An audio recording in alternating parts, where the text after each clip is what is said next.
Bienvenue à cette revue hebdomadaire Cachemire, le recap de la semaine boursier. On est le dimanche 3 mai 2026. Notamment nos partenaires, il faut les nommer, puisque c'est ces gens-là qui nous encouragent à continuer à produire ce podcast-là.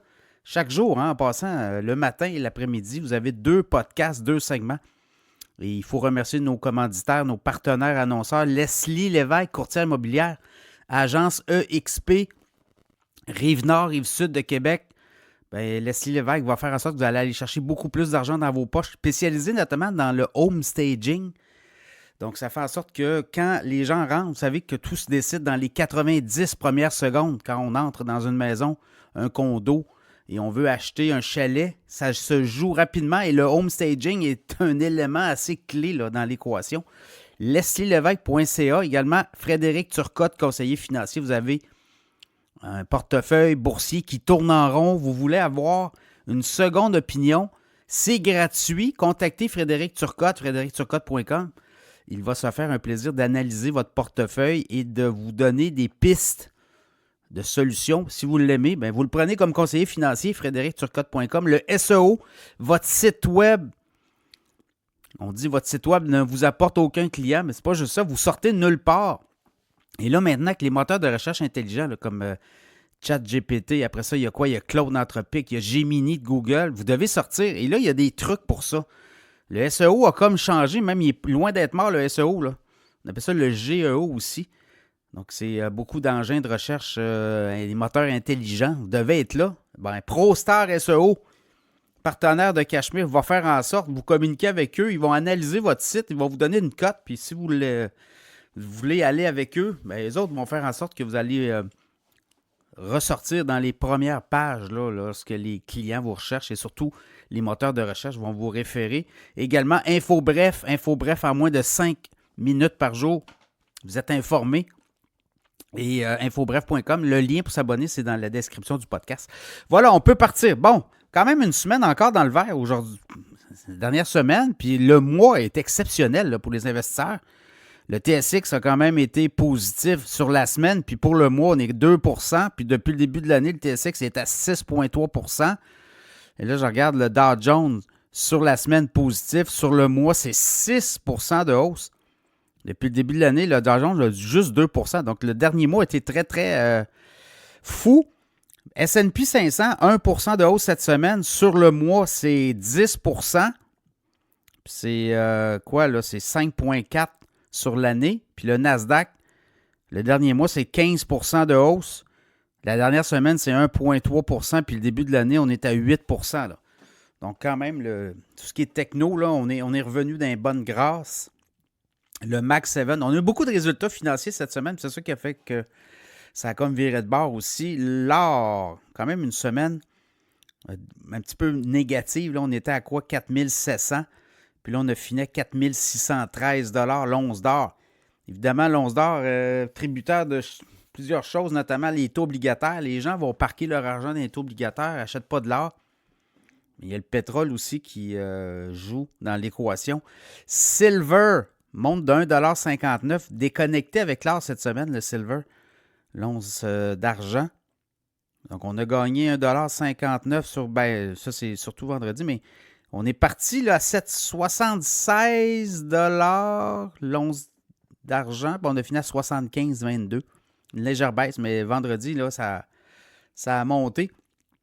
Bitcoin aussi, ça n'a pas été facile. Une journée sur le flat, là, une semaine sur le flat aussi.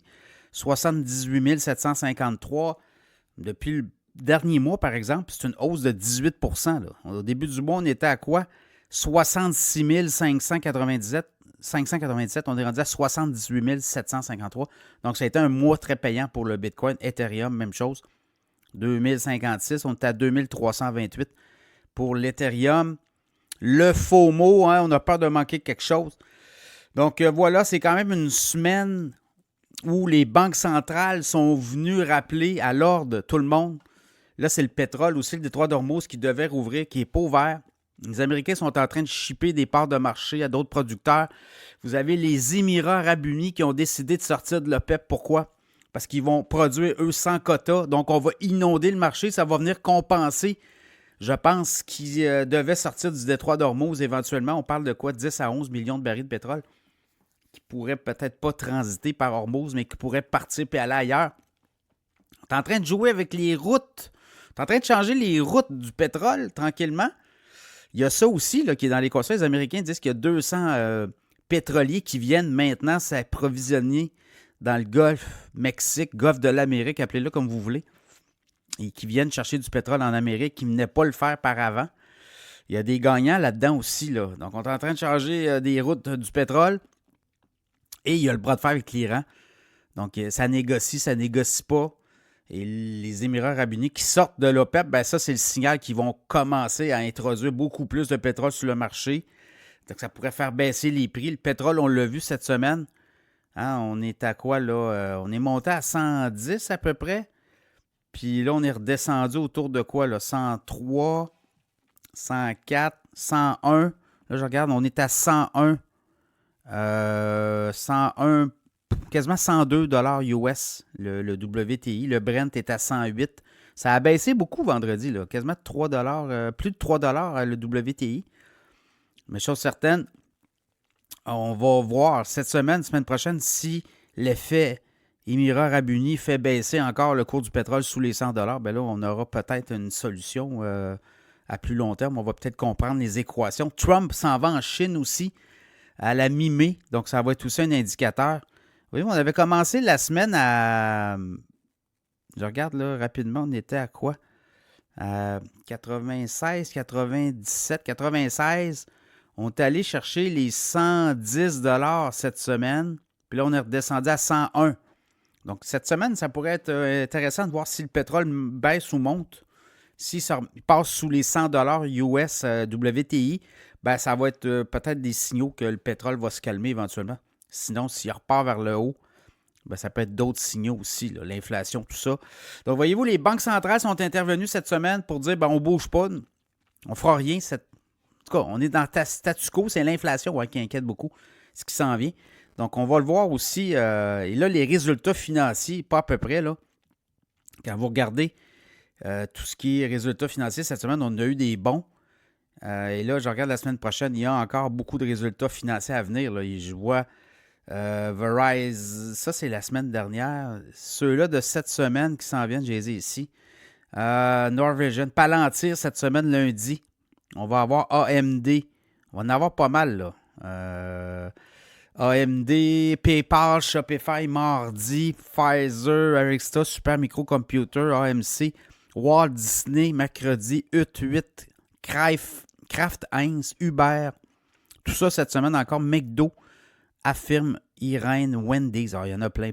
Donc, en passant, 84% des entreprises au S&P 500 battent les attentes des analystes. C'est une des meilleures années. En tout cas, c'est un des meilleurs trimestres années depuis 2009 en termes de profit. Donc, voyez-vous, les profits sont là. Puis si les entreprises sont capables de monter encore leur prix et refiler la facture de l'inflation aux clients, bien, ça va être encore des profits records. Vous voyez, on est là-dedans aussi. Donc, c'est tout ça. Est-ce qu'on va avoir une digestion? Quand même, un S&P 500, là, je regardais, là, on est autour de quoi? 7230. C'est ce qu'on vous disait, hein, que le S&P 500, il y en a qui ne croyaient pas. Là, on est à 6300 fin mars. Tout un retour, là, donc 10% de hausse, le S&P 500 pour le mois d'avril. Certains voient le S&P 500 7400, 7500 cet été et 8000 à la fin de l'année. Là. Mais peut-être entre les deux, il va y avoir des prises de profit aussi. Mais quand même, la Clarity Act s'en vient, avance aux États-Unis, tout ce qui est crypto. Donc, j'ai comme l'impression que là, on va peut-être avoir un mouvement vers les cryptos, vers le Bitcoin, et éventuellement, un petit peu plus tard. Donc, il y a tout ça aussi dans l'équation. Mais quand même, très bonne semaine. Les investisseurs, il n'y a pas de panique. Et là, ben, ça va être de voir la suite des choses. L'Iran, ben, l'Iran est comme tassé. C'est les résultats financiers. Puis les banques centrales qui ont pris le contrôle la semaine dernière de l'information, de l'actualité économique. Donc voilà, ça va être à suivre cette semaine. Puis n'oubliez pas la Fed de Kevin Warsh s'amène. Lui, là, il va rentrer en fonction dans les prochaines semaines. Powell va se tasser. Mais je ne pense pas qu'on va avoir un grand mouvement de baisse de taux. Peut-être pas là maintenant. C'est pas juste le président de la Fed. Hein. Il y a d'autres membres qui votent. Donc, c'est tout ça aussi qui est dans l'équation. Mais quand même, l'inflation qui est en arrière, qui joue, Le pari de Trump, c'est que si les Émirats arabes unis réussissent à produire beaucoup de pétrole et à le mettre sur le marché, ben, ça va compenser ces pertes-là. Là. Donc, ça pourrait faire baisser le prix du pétrole dans les prochaines semaines. On va le voir avec la Chine aussi. Ça va être important. Trump en Chine, c'est des grosses ententes aussi commerciales. Ben, ça va faire bouger les aiguilles. Ça va être très intéressant. Mais sell in May and go away. Si vous regardez l'an passé, ça a monté de 22 % entre mai et le mois de septembre. Donc, si vous vendez là, ben, vous risquez de peut-être perdre les meilleures journées à la bourse de l'année. Voilà, ça sera à suivre, mais quand même, très bon mois de avril. On espère que mai sera tout autant.